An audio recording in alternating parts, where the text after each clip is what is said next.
بالله من الشيطان الرجيم. إن الإنسان خلق هلوعا إذ مسه الشر جزوعا وإذ مسه الخير منوعا إلا المصلين الذين هم على صلاتهم دائمون والذين في أموالهم حق معلوم للسائل والمحروم والذين يصدقون بيوم الدين والذين هم من عذاب ربهم مشفقون إن عذاب ربهم غير مأمون والذين هم لفروجهم حافظون إلا على أزواجهم أو ما ملكت أيمانهم فإنهم غير ملومين فمن ابتغى وراء ذلك فأولئك هم العادون والذين هم لأماناتهم وعهدهم راعون والذين هم بشهاداتهم قائمون والذين هم على صلاتهم يحافظون أولئك في جنات مكرمون.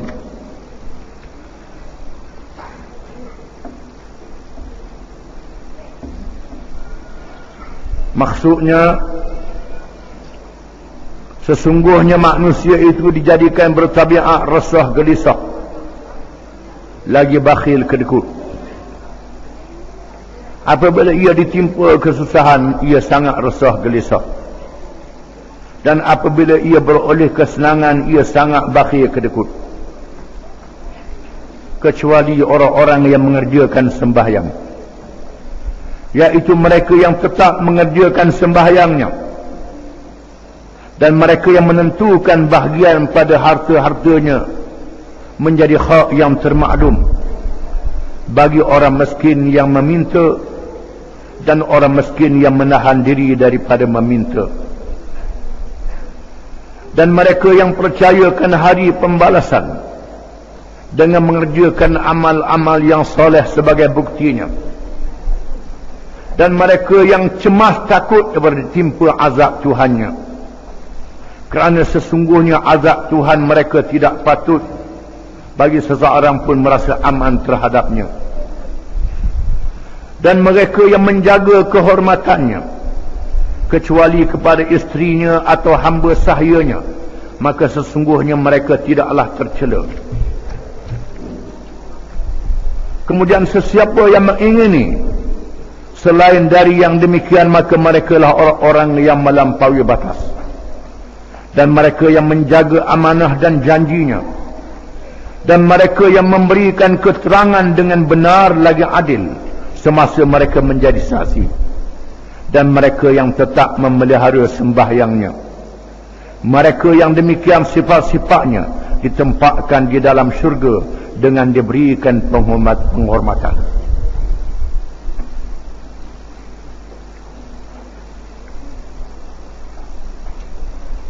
Setelah dinyatakan dalam ayat-ayat yang terdahulu berkenaan dengan hari kiamat, huru-hara dan dahsyatnya, maka Allah menyatakan di dalam ayat-ayat yang kita baca ini tentang perangai manusia mengikut tabi'i dan kejadiannya. Innal insana khuliqa halu'a, sesungguhnya manusia itu diciptakan oleh Allah dalam keadaan resah dan gelisah. Ini perangai manusia. Perangai dia dalam keadaan yang tidak tetap, dalam keadaan yang tidak seimbang, kerana Allah Ta'ala jadikan manusia ni ada akal dan ada hawa nafsu. Tabi'i lain dengan malaikat. Malaikat tabi'inya taat semata-mata, tak derhaka kepada Allah sekali-kali. Itu malaikat. Kemudian binatang pula ada hawa nafsu, tidak ada akal. Syaitan pula ke hawa nafsu saja, akal tak guna langsung. Rohnya ada, diciptakan untuk kejahatan. Manusia ada akal, ada roh dan ada jasad. boleh menilai baik dan buruk, maka mereka diuji dengan baik dan buruk ini. Maka Tuhan jadikan hati mereka berbalik-balik. Perangai mereka sangat mencabar. Ini perangai manusia, diuji supaya bersabar ataupun syukur. Ada manusia bila menghadapi ujian ini tidak sabar. Bila diuji dengan bala bencana. Ada manusia yang tidak bersyukur bila diuji dengan nikmat. Itu perangai manusia. Dalam keadaan yang keluh kesah. Idza massahu syarru jazua.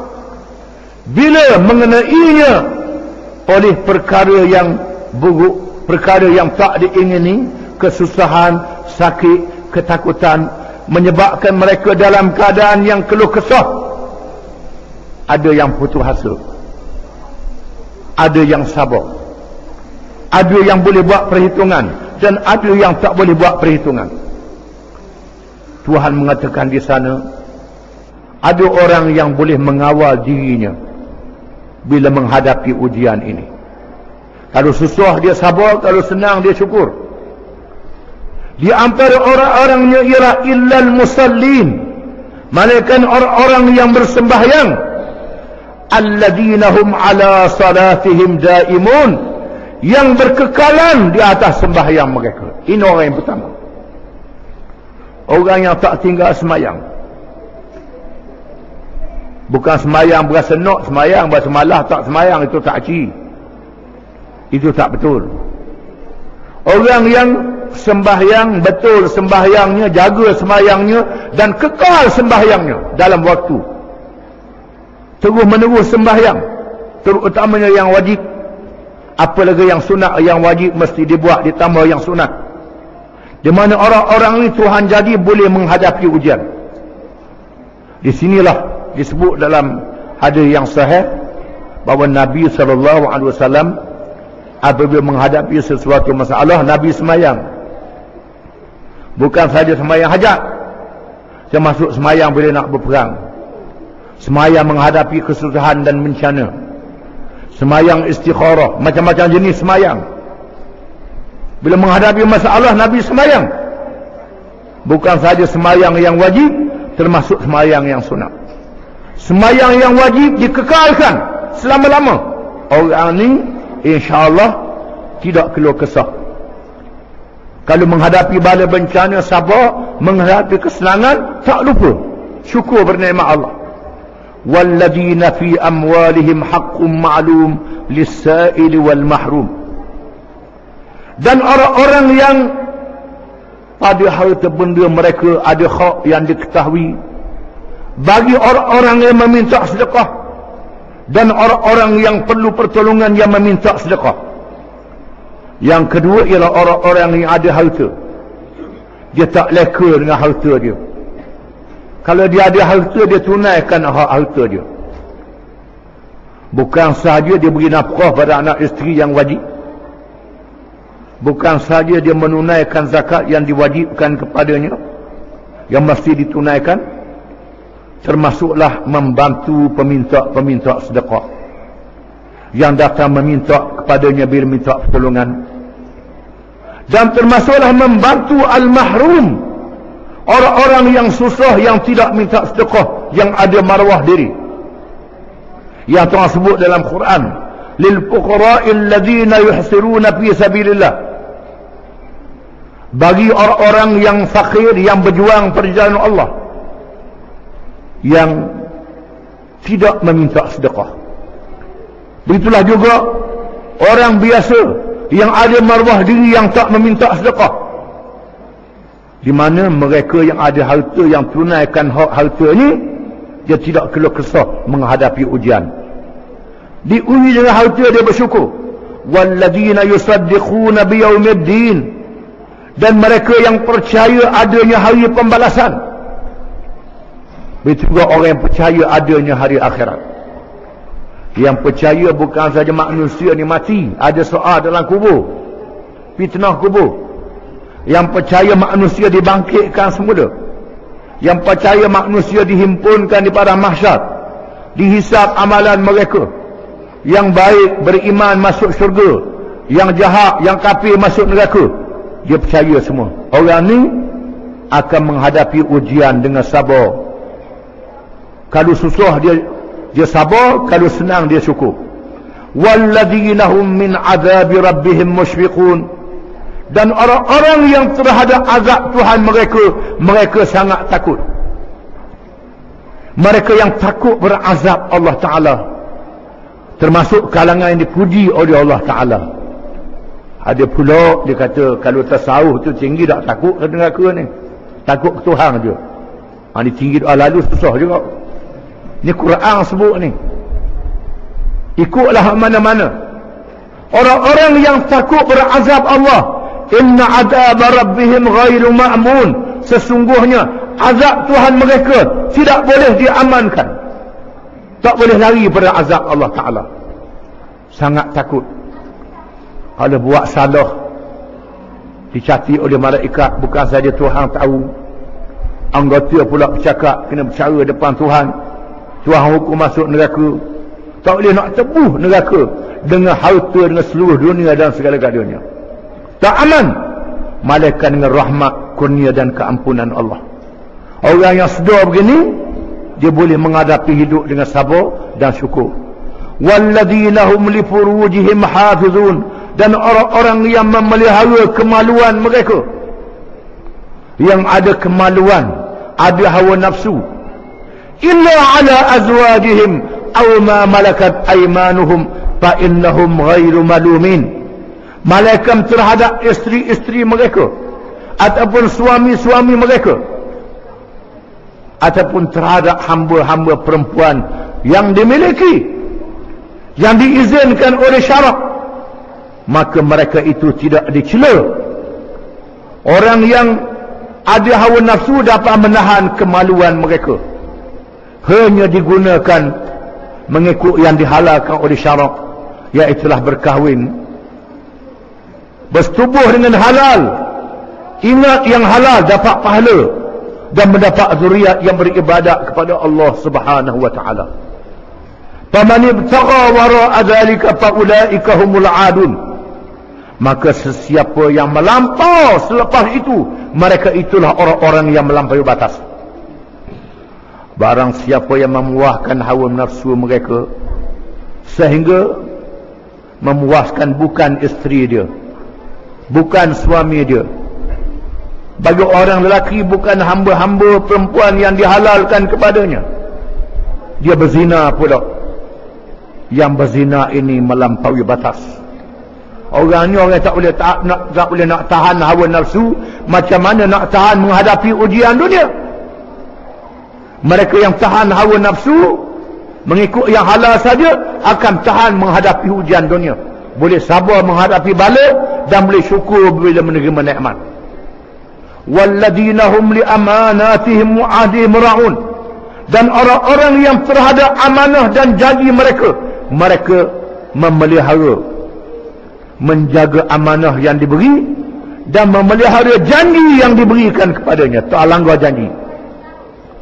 Hak jenis langgar janji, jenis khianat terhadap amanah, orang tak boleh menghadapi ujian dunia.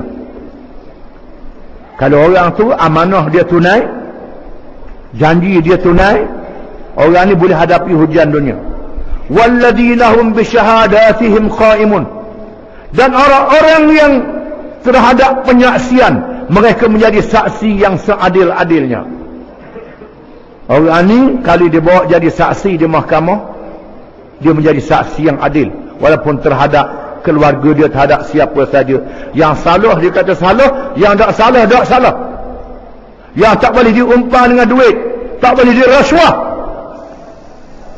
Kalau sekiranya lambat tengok duit, tak tahan, hak salah jadi hak salah jadi betul jadi salah pasal duit. Orang ni tak boleh hadap ujian dunia. Walladzina hum ala salatihim yuhafizun, diulang sekali lagi, dan orang-orang yang memelihara sembahyang mereka, memelihara rukun syarat dan peraturannya, dan ada-adanya. Ulaika fi jannatin mukramun, mereka itu semua, mereka yang disebut senarainya tadi daripada awal, iaitulah mereka yang semayang, kekal semayangnya, mereka yang memelihara sembahyangnya, mereka yang tunaikan harta, mereka yang percaya hari akhirat, yang takut pada azab Allah, mereka yang memelihara kemaluan mereka, tak ikut hawa nafsu, mereka yang amanah dan tunai janji, mereka yang jadi saksi adil, mereka semua ulaika fi jannatin mukramun, mereka itu semua di dalam syurga-syurga Tuhan, mereka dimuliakan di dalam syurga itu. Itulah dia senarai ahli-ahli syurga. Ayat ini menyebut senarai ahli-ahli syurga dengan syarat orang itu beriman dan menunaikan perkara-perkara yang disebut ini. Kalau sekiranya tak beriman, tak jadi apa. Buat amal pun iman tak ada, tak jadi apa. Iman dan menunaikan perkara-perkara yang tersebut di atas, maka mereka diterima oleh Allah pada hari kiamat kelak untuk menjadi ahli-ahli syurga yang dimuliakan di dalam syurga. Wallahu a'lam.